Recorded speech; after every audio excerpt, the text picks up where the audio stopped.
With respect to Benghazi, we've now seen this argument that's been made by some folks, primarily up on Capitol Hill, for months now. And I've just got to say, here's what we know. Americans died in Benghazi. What we also know is clearly they were not in a position where they were adequately protected. The day after it happened, I acknowledged that this was an act of terrorism. And what I pledged to the American people was that we would find out what happened, we would make sure that it did not happen again, and we would make sure that we held accountable those who had perpetrated this terrible crime. And that's exactly what we've been trying to do. And over the last several months, there was a review board headed by two distinguished Americans, Mike Mullen and Tom Pickering, who investigated every element of this. And what they discovered was some pretty harsh judgments in terms of how we had worked to protect consulates and embassies around the world. They gave us a whole series of recommendations. Those recommendations are being implemented as we speak. The whole issue of this, of talking points, frankly, throughout this process has been a sideshow. What we have been very clear about throughout was that immediately after this event happened, we were not clear who exactly had carried it out, how it had occurred, what the motivations were. It happened at the same time as we had seen attacks on U.S. embassies in Cairo as a consequence of this film. And nobody understood exactly what was taking place during the course of those first few days. And the emails that you allude to were provided by us to congressional committees. They reviewed them several months ago, concluded that, in fact, there was nothing afoul in terms of the process that we had used. And suddenly, 3 days ago, this gets spun up as if there's something new to the story. There's no there.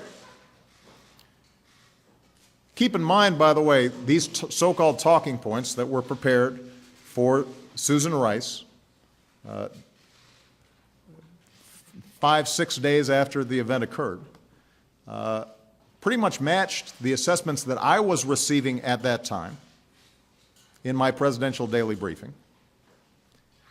And keep in mind that 2 to 3 days after Susan Rice appeared on the Sunday shows using these talking points, which have been the source of all this controversy, I sent up the head of our National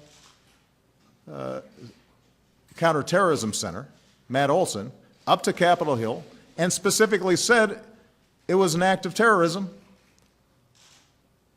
and that extremist elements inside of Libya had been involved in it.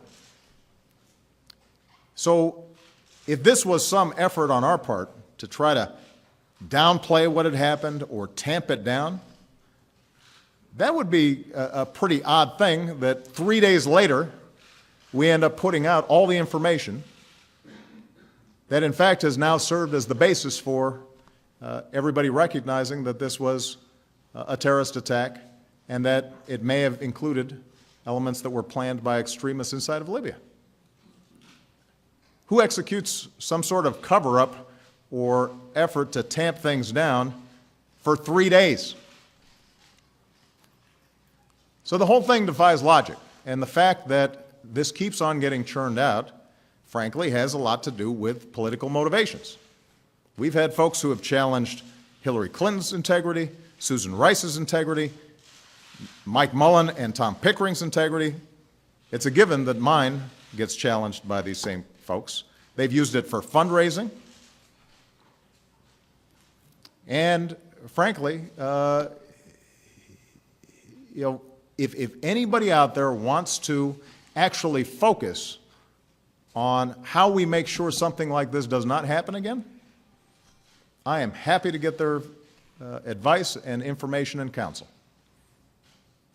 But the fact of the matter is, these 4 Americans, as I said right when it happened, were people I sent into the field.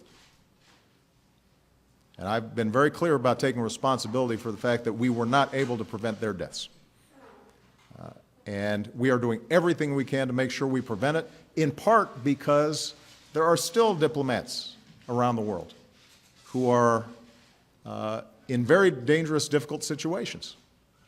And we don't have time to be playing these kinds of political games here in Washington. We should be focused on what are we doing to protect them. And that's not easy, by the way. And it's going to require resources and tough judgments and tough calls. And there are a whole bunch of diplomats out there who know that they're in harm's way. And there are threat streams that come through every so often with respect to our embassies and our consulates. And that's not just us, by the way. The British have to deal with the same thing. And we've got a whole bunch of people in the State Department who consistently say, you know what, I'm willing to step up. I'm willing to put myself in harm's way because I think that this mission is important in terms of serving the United States and advancing our interests around the globe.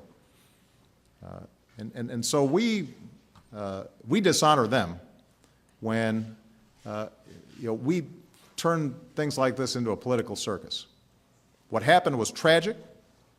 It was carried out by extremists inside of Libya. We are out there trying to hunt down the folks who carried this out, and we're trying to make sure that we fix the system so that it doesn't happen again.